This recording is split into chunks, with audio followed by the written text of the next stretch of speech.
Hello students, very good morning and welcome all of you on my YouTube channel Biology Village. And guys, today we are going to discuss Ectocarpus. Ectocarpus is a brown algae and it is a simple brown algae that is microscopic and it opposite to other members of Phaeophyceae जो कि बहुत बड़े होते हैं, dendrite colonies का formation करते हैं। सबसे लार्जेस्ट एल्गी आपका ब्राउन एल्गी ग्रुप में आता है, मतलब फ्यूफाइसी को बिलोंग करता है।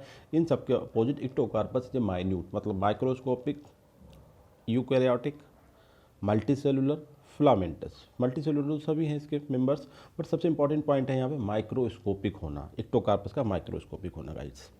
This is picture of Ectocarpus in a natural view. Natural view मतलब इट इज हैबिटेट, मतलब ये कहाँ पाया जाता है, मरीन सी वाटर में पाया जाता है। एंड देन सेकेंड पिक्चर में हम बात करते हैं कि इसका जो थैलस होता है दो टाइप, मतलब इसमें दो पार्ट्स होते हैं। एक होता है इस तरीके से जो क्रीपिंग बोलते हैं प्रोस्ट्रेट, और दूसरा होता है इरेक्ट। ठीक है गाइस, तो इरेक्ट वाला जो पार्ट होता है इस पर डिफरेंट टाइप के रिप्रोडक्टिव ऑर्गन्स डेवलपमेंट होता है, जिसमें आपके unilocular and plurilocular sporangia and plurilocular gametangia का फॉर्मेशन होता है। जो यूनिलोकुलर स्पोरेंजिया है या मल्टीलेकुलर स्पोरेंजिया है वो आपका एसेक्सुअल रिप्रोडक्शन में पार्टिसिपेट करती हैं, और जो प्लोरीलोकुलर गैमेटेंजिया हैं वो सेक्सुअल रिप्रोडक्शन में पार्टिसिपेट करती है। जैसा आप देखते हैं ये ट्राइथैलिक मेरिस्टेम, मतलब ग्रोथ का जो पैटर्न है वो ट्राइथैलिक होता है, और जो थैलस का डिवीजन होता है वो तीन पार्ट में होता है। आपको बता चुके हैं कि एक तो आपका होल्ड फास्ट होता है, दूसरा स्टाइप होता है स्टेम, और तीसरा होता है इसकी लीव्स जिन्हें फ्रंट्स बोलते हैं, जिनका काम फोटोसिंथेसिस करना होता है। और थैलस ट्राइको हेट्रोट्राइकस का मतलब होता है कि इसमें दो टाइप का पार्ट्स होता है, एक तो ये प्रोस्टेट और दूसरा इरेक्ट वाला part. This is known as heterotrichous. Now this is life cycle of Ectocarpus, जिस पहले हम देखते हैं गाइस ए सेक्सुअल रिप्रोडक्शन के पॉइंट ऑफ व्यू से। लाइक दैट ये इसका थैलस है। देखिए सबसे पहले इंपॉर्टेंट चीज़ क्या है, ये इसका डिप्लाइड थैलस है, जिसे हम बोलते हैं स्पोरोफाइट। ये सेक्सुअल रिप्रोडक्शन का जब हम बात करेंगे तो सिंपल से ये दिखाएंगे कि किस तरीके से इसके एक ही थैलस पे, मतलब एक ही थैलस पे देखिए दो टाइप के लोग दिख रहे हैं, एक ये और एक ये। एक ही ब्रांच पे भी हो सकते हैं, अलग अलग पे भी हो सकते हैं। इसका मतलब है ये हैं आपकी यूनिलोकुलर एंड प्लोरीलोकुलर स्पोरेंजिया। और इनके बाद क्या होता है, इसमें स्पोर्स का फॉर्मेशन होता है, और वो स्पोर जो होते हैं बाईफ्लेजलेट, जो कि लैटरली दो फ्लेजला होते हैं, दोनों अनइक्वल होते हैं एक दूसरे से। छोटे और एक बड़ा होता है, छोटे वाले को हम बिप्लेस बोलते हैं और बड़े वाले को हम टेंसिल बोलते हैं।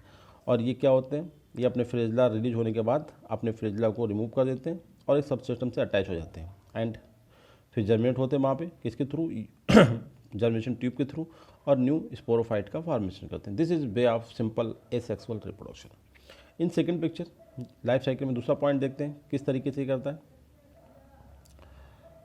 ये आपकी बॉडी है, यहाँ पे आपका थैलस बना, और इस पर हम बात करते हैं केवल यूनिलोकुलर स्पोरेंजिया की।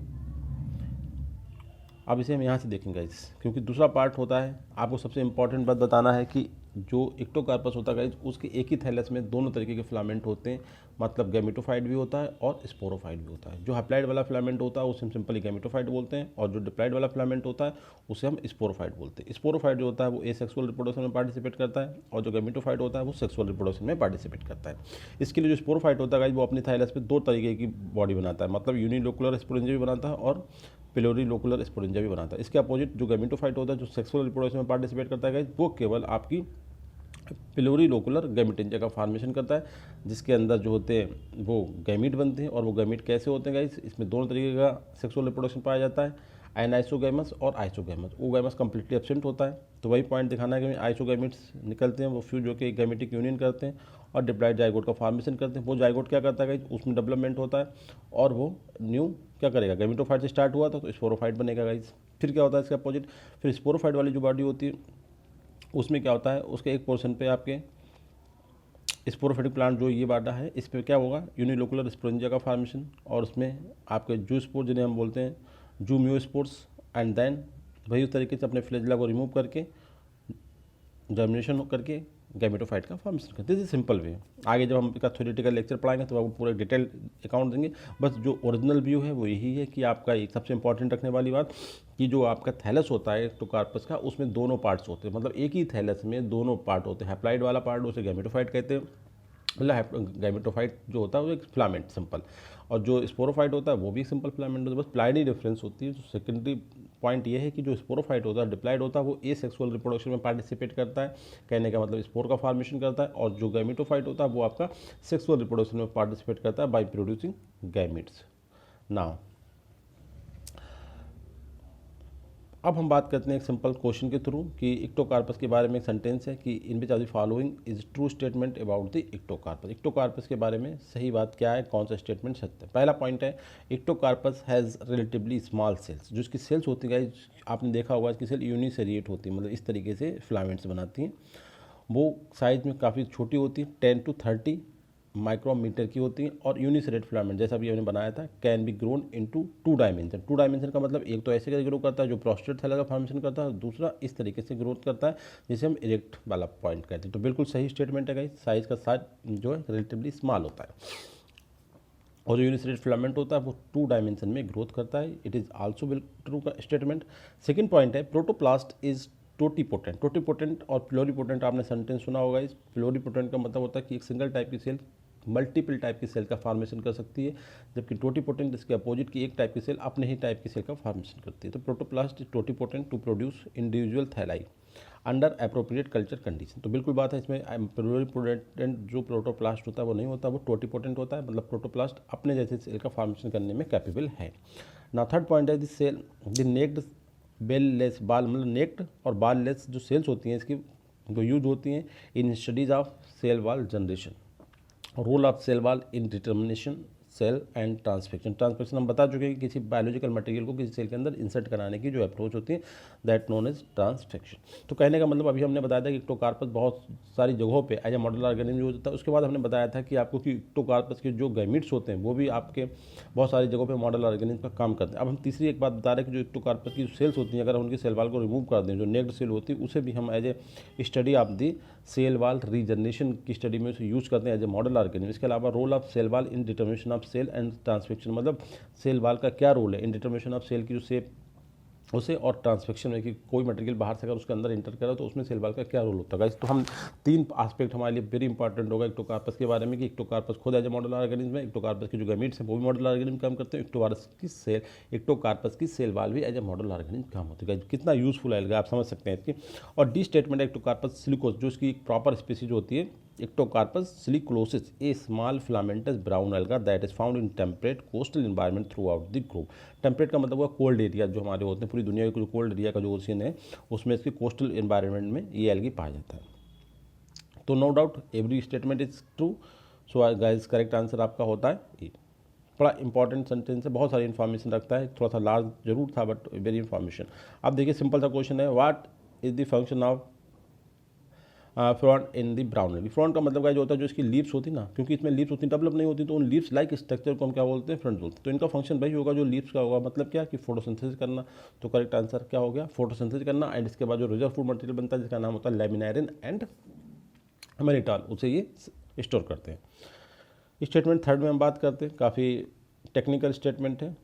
ट्रू स्टेटमेंट इज कि कौन सा स्टेटमेंट सही है। तो पहला स्टेटमेंट है कि there is no algae possesses free living sporophyte. देखिए एल्गी में मेन प्लांट बॉडी जो है गैमेटोफाइट है, और बहुत ज़्यादा जो एडवांस एल्गी आगे हमें देखने को मिलते हैं लाइक फ्यूकस, वहाँ पे हमें दिखता है कि जो फ्री लिविंग स्पोरोफाइट होता है थोड़ा सा मतलब इंडिपेंडेंट होता है। मगर यहाँ पे बात कर रहा है कि जनरल वे में कि there is no algae positive free living sporophyte, मतलब नो फ्री लिविंग स्पोरोफाइट। तो गाइस इस तरीके से बात बिल्कुल सही हो जाती है, क्योंकि सेंटेंस या जो स्टेटमेंट होते हैं वो मेजॉरिटी के लिए होते हैं, ना कि एक्सेप्शन के लिए होते हैं। तो इस सेंटेंस में कि कोई भी एल्गी ऐसा नहीं है जिसके पास एक लिविंग मतलब फ्री लिविंग इंडिपेंडेंट स्पोरोफाइट होता है। माना कि इस फ्यूकस में होता है, बट हम फ्यूकस की वजह से पूरा सेंटेंस जनरलाइजेशन है अबाउट द एल्गी वो चेंज नहीं कर सकते। तो there is no algae possesses the free living sporophyte guys, it is completely true statement. बहुत ही टेक्निकल बातें हैं, समझने की बातें हैं। दूसरा पॉइंट है इन ब्रायोफाइट, थोड़ा सा आगे जा रहे हैं, क्योंकि कंपरेटिव सेंटेंस है इसलिए बता रहे हैं आपको। In bryophyte sporophyte depend on gametophyte, बिल्कुल सही बात है। ब्रायोफाइट में भी जो स्पोरोफाइट होता है वो गैमेटोफाइट पर डिपेंड होता है। ऐसा एल्गी में इस सेंटेंस को अगर हम पहले वाले सेंटेंस से कंपेयर करें तो दोनों सेंटेंस एक ही हो रहे हैं, और लिखने का तरीका है कि ब्रायोफाइट में स्पोरोफाइट जो होता है वो डिपेंड होता है गैमेटोफाइट पे। थर्ड स्टेटमेंट है इन टेरिडोफाइट में sporophyte is independent well differentiated into vascular tissue. देखिए ये समझने की बहुत अच्छी चीज़ें हैं कि देखिए एल्गी में मेन प्लांट बॉडी क्या थी, गैमेटोफाइट, तो स्पोरोफाइट वहाँ कहाँ से इंडिपेंडेंट हो जाएगा, कहाँ से फ्री लिविंग हो जाएगा, तो बिल्कुल सही बात थी। दूसरे पॉइंट में कि ब्रायोफाइट में भी मेन प्लांट बॉडी क्या होती है, गैमेटोफाइट होती है, इसका मतलब हुआ गैमेटोफाइट मेन प्लांट बॉडी, तो स्पोरोफाइट किसके उसके ऊपर डिपेंड होगा, जाहिर सी बात है, तो वो कमजोर होता है, इन डेवलप नहीं होता है, तो स्पोरोफाइट डिपेंड, ये भी सही है। मगर टेरिडोफाइट में आप देखते हैं कि वहाँ पर दोनों स्टेज जो थी बहुत ज़्यादा डेवलप हो जाती है, कहने का मतलब दोनों को अपनी ऑटोनॉमी मिल जाती है, स्पोरोफाइट और गैमेटोफाइट दोनों को। तो टेरिडोफाइट के केस में कहा गया कि स्पोरोफाइट जो होता है वो इंडिपेंडेंट होता है, कहने का मतलब वो फोटोसिंथेटिक होता है, कहने मतलब able to prepare that food material से there are no dependency on the gametophyte. तो ये बात बिल्कुल सही है, ये बहुत ही टेक्निकल टर्म्स होते हैं कि इवोल्यूशन ऑफ प्लांट में जब आप पढ़ें तो ऐसी बातें आपको सीखने को मिलेंगी, यहाँ पर समझने की कोशिश करें। It is not very tough question, very simple question है, इट इज टेक्निकल क्वेश्चन, जिसमें आप देख रहे हैं कि जो एक प्लांट की लाइफ साइकिल में गए दो स्टेज होती हैं, आपको बता चुका हूँ, गैमेटोफाइट और स्पोरोफाइट। अब कुछ प्लांट में जो मेन प्लांट बॉडी होती है वो गैमेटोफाइट होती है, जो लोअर प्लांट होती है जैसे एल्गी, फंजाई और ब्रायोफाइट, तो जो मेन प्लांट बॉडी होती है गैमेटोफाइट होती है, कहने का मतलब गैमेटोफाइट ही फोटोसिंथेसिस करेगा, गैमेटोफाइट के पार्ट में पूरा कंट्रोल होता है। तो वहाँ पे स्पोरोफाइट बहुत ही नॉमिनल सा होता है, गरीब जिसे कहना है, जब पुअर होता है वो हर तरीके की डिपेंडेंसी के लिए गैमेटोफाइट पर डिपेंड होता है। बट जैसे जैसे अपर प्लांट में जाते हैं, टेरिडोफाइट, जिम्नोस्पर्म और एंजियोस्पर्म में जाते हैं, तो वहाँ पे main plant body sporophyte start हो जाती है, कि मेन प्लांट बॉडी वहाँ पे स्पोरोफाइट कहलाती है, और जो मतलब पूरी तरीके से फ्री होती है, कहने का मतलब वो खुद अपने आप में फोटोसिंथेसिस कर सकती है और दूसरे काम के लिए अपने आप में कैपेबल होती है। इसलिए यहाँ पे देखिए एल्गी के बारे में सेंटेंस था कि कोई भी स्पोरोफाइट फ्री नहीं, तो बिल्कुल सही है। ब्रायोफाइट के बारे में बिल्कुल सही है कि स्पोरोफाइट डिपेंड ऑन गैमेटोफाइट, ये भी सही है। और थर्ड में कह रहा है कि टेरिडोफाइट में स्पोरोफाइट जो होता है वो इंडिपेंडेंट मतलब उसकी डिपेंडेंसी किसी पे नहीं है, किसी चीज़ के लिए वो खुद में कैपेबल है हर एक चीज़ करने के लिए, ठीक है। और उसकी जो बॉडी होती है वो डिफ्रेंशिएटेड होती है, क्योंकि टेरिडोफाइट में क्या आ गया, वैस्कुलर टिश्यू डेवलप हो गया, जाइलम फ्लोएम का फॉर्मेशन हो गया उसके प्लांट में, तो कह रहा बेल डिफ्रेंशिएटेड होता, मतलब यहाँ पे प्लांट बॉडी मेन कौन सी स्पोरोफाइट है, तो बेल डिफ्रेंशिएटेड किसमें होगी, जाइलम और फ्लोएम में, तो बिल्कुल सही बात है गाइस। तो जी स्टेटमेंट डी इज करेक्ट। बहुत टेक्निकल बातें हैं गाइस, समझने की कोशिश करें, botany is a very typical subject, तो इसमें बहुत सारी चीज़ें ऐसी होती हैं जो आपको पूरा सिस्टमेटिकली समझना होगी। Eukaryotic lineage that have evolve transition to complex multicellularity include. देखिए बड़ा ये भी अच्छी बातें हैं गाइस, इसमें कह रहा है कि यूकैरियोटिक लिनेज का मतलब वो जो यूकैरियोटिक ऑर्गेनिज्म का ग्रुप है उसमें से कौन सा ऐसा ऑर्गेनिज्म है जिसने एक कॉम्प्लेक्स मल्टीसेल्युलरिटी डेवलप कर ली है, मतलब बहुत कॉम्प्लेक्स मल्टीसेलुलर होता है, जैसे कि उसके पूरे ग्रुप में कोई प्रोग्राम मतलब यूनिसेल्युलर है ही नहीं। तो आपने देखा था, मैंने आपको भी बताया था कि जो कॉम्प्लेक्स मल्टीसेलुलरिटी का जो कॉन्सेप्ट है वो उन्होंने मतलब शुरू करी थी यूनिसेलुलर से, और वो बहुत कॉम्प्लेक्स मल्टीसेलुलर ऑर्गेनिज्म भी उस ग्रुप में आज के टाइम में पाए जाते हैं, ये पॉइंट कहना चाह रहा था। तो इसमें गाइस आपके ग्रीन एल्गी भी आते हैं, ग्रीन एल्गी भी मल्टीसेलुलरिटी है, फंजाई में भी मल्टीसेलुलरिटी, फंजाई में तो केवल ईस्ट को छोड़ के बाकी सब मल्टीसेलुलर है, ईस्ट और कैंट्रियम को, रेड एल्गी ब्राउन एल्गी तो पता ही है आपको मल्टीसेलुलर, और एनिमल तो हाईएस्ट मल्टीसेलुलर हम लोग जिसमें आते हैं। तो पॉइंट ये है कि जितने भी जो हैं ये यूकैरियोटिक लिनेज वो सभी जो हैं आप इन्होंने मल्टीसेलुलरिटी जो है डेवलप की है। बहुत ज़्यादा अच्छा क्वेश्चन है guys, statement E is correct here. Question number 5 में हम बात करेंगे in which are the following fact is incorrect about the Ectocarp. Ectocarpus के बारे में कौन सा स्टेटमेंट जो है वो आपका करेक्ट है। पहले तो सेंटेंस को थोड़ा सही कर लें क्योंकि मैं इनकरेक्ट रखते हैं कन्फ्यूजन के लिए। आप सेंटेंस समझे, in which are the following fact is correct about the Ectocarpus. फिर से हम एक बार इक्टोकार्पस के बारे में जानेंगे, बिल्कुल बहुत ही अच्छी बात है। जॉइट्स पहले समझे, जॉइट जो टर्म है गाइस इसमें सिंपल सा ये बात बोली गई, जो आपके स्पोर्ट्स हैं उनके लिए यूज करा गया। जॉइट्स का मतलब रिप्रोडक्टिव यूनिट्स, तो zoids from plurilocular unilocular sporangia are similar overall intracellular structure.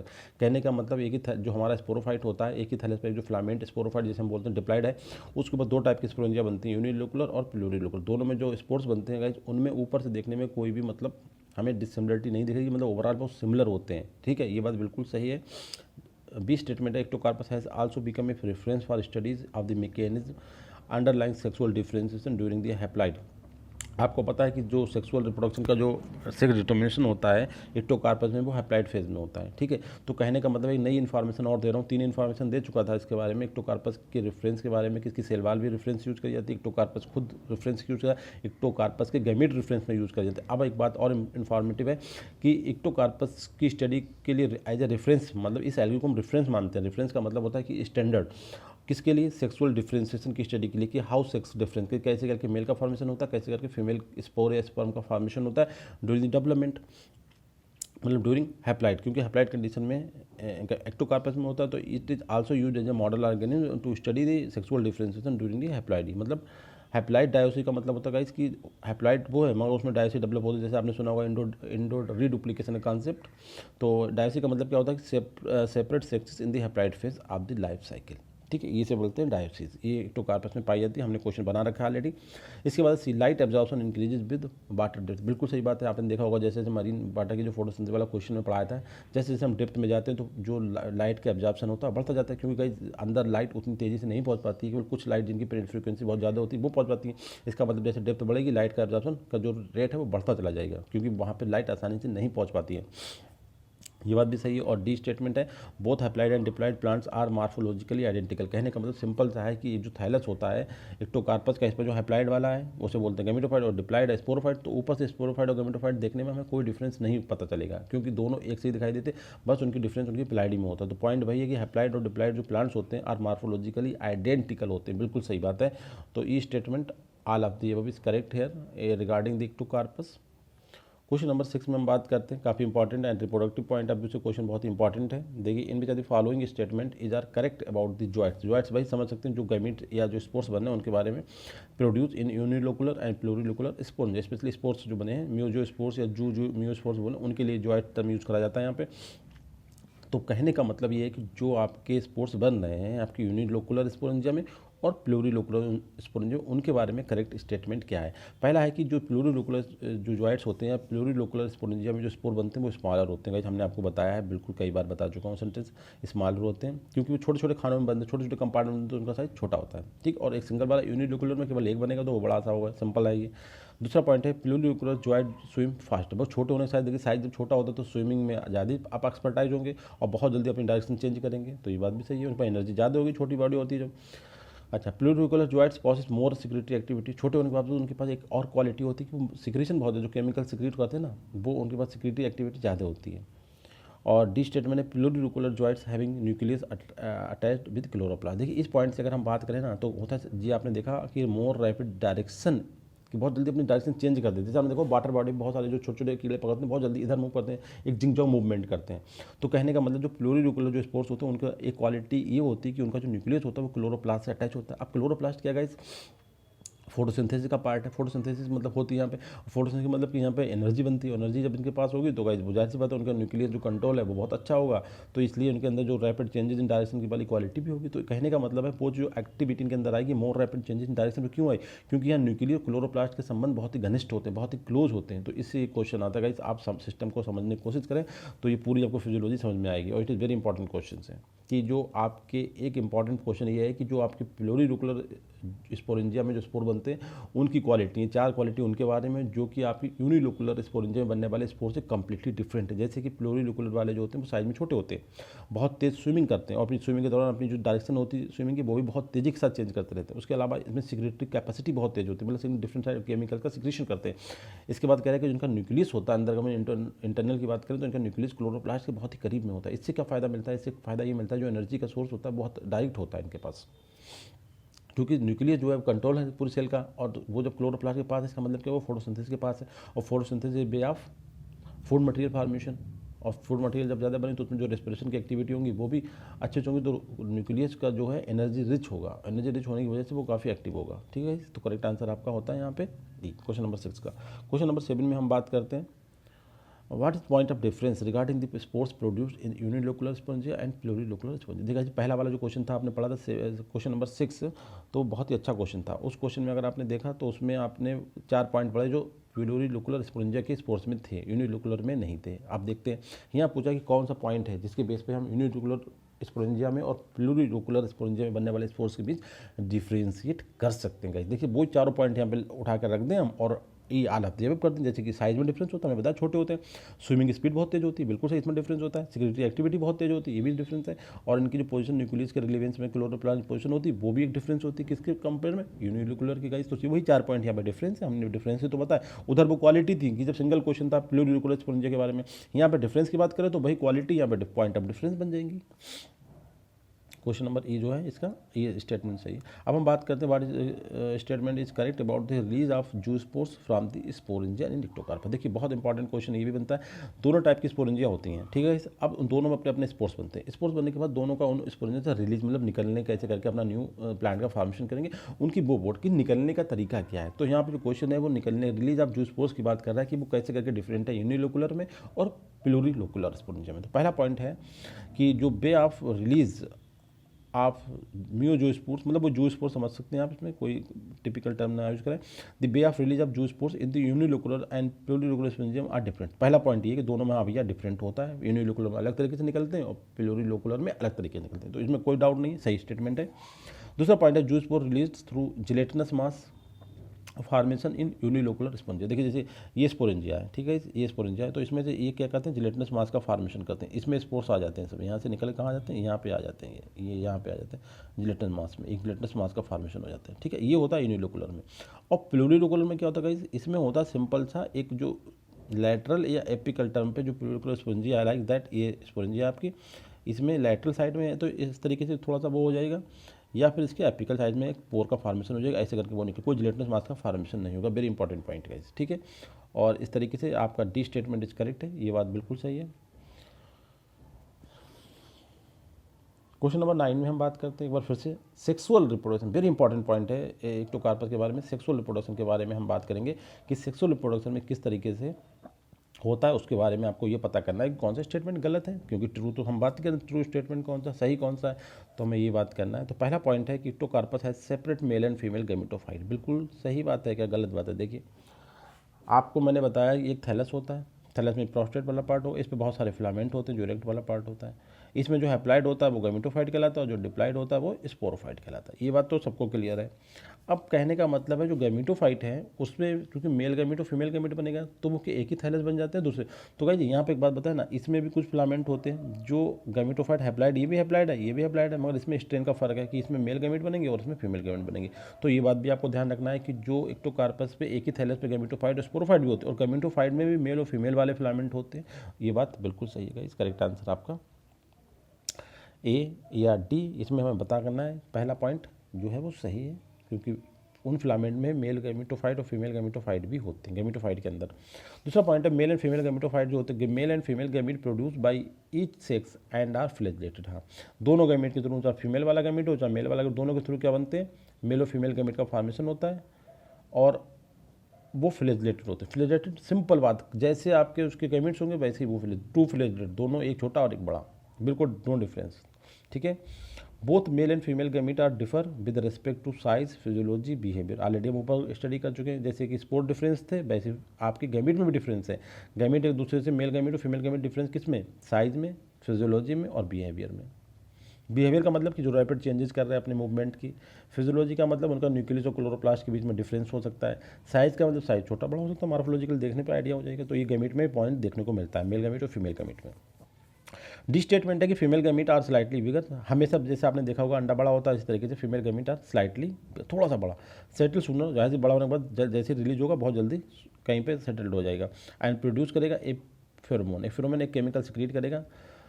इसके अपोजिट मेल गैमेट जो होता है वो स्विमिंग, काफ़ी लंबे टाइम तक स्विमिंग करता रहता है, उसके बाद वो अट्रैक्ट होता है किसकी तरफ, जो फेरोमोन्स फीमेल गैमेट ने निकाला उसकी तरफ अट्रैक्ट होता है, और उसे जाके फीमेल गैमेट को फ्यूज़ कर देता है, ठीक है।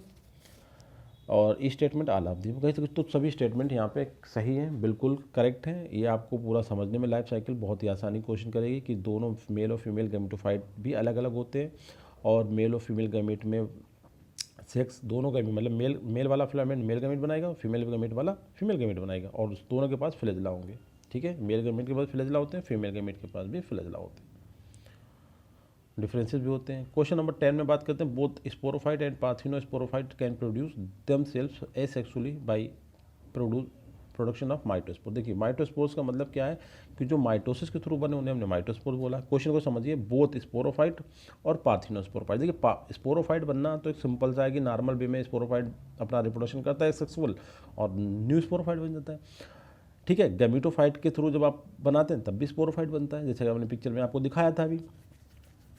अब कह रहा है कि एक तरीका ये होता है कि जो गैमेट फ्यूज़ करने के बाद जाइगोट बनाते हो, जाइगोट का डेवलपमेंट होने के बाद स्पोरोफाइट बनता है। ये तो नॉर्मल तरीका हो गया।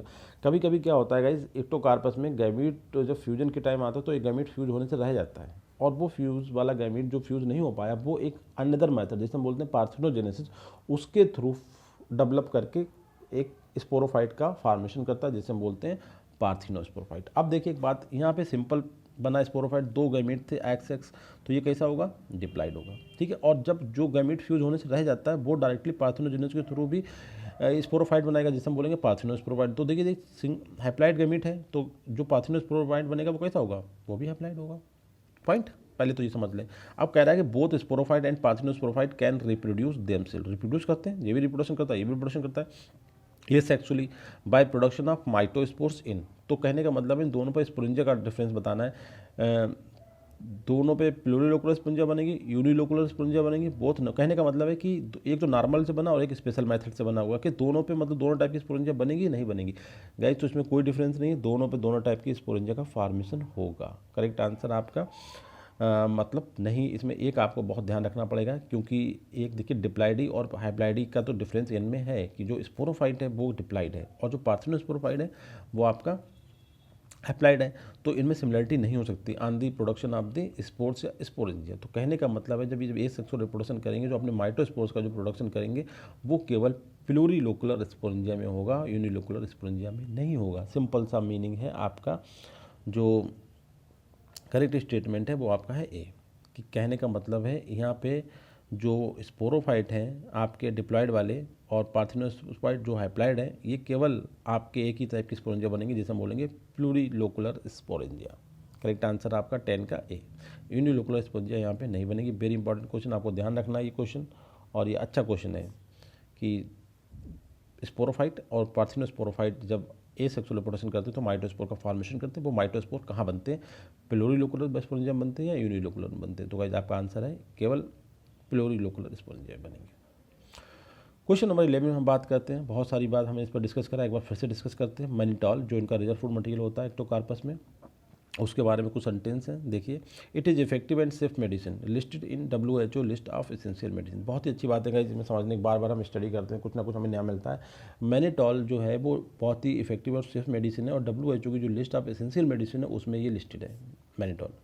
दूसरा पॉइंट है इसका ट्रेड नेम जो मार्केट में जिस नाम से बिकता है तो उसे हम ऑस्मेट्रोल या ब्रेंक्यूटोल या मैनेटी बोलते हैं। ठीक है, ये बात भी सही है, ध्यान रखें। दूसरा पॉइंट है it is osmotic, diuretic and metabolically inert in humans. देखो ये नेचर क्या है इसका, आस्मोटिक एंड डायरेटिक है, मतलब इससे यूरिन का फॉर्मेशन ज़्यादा होता है।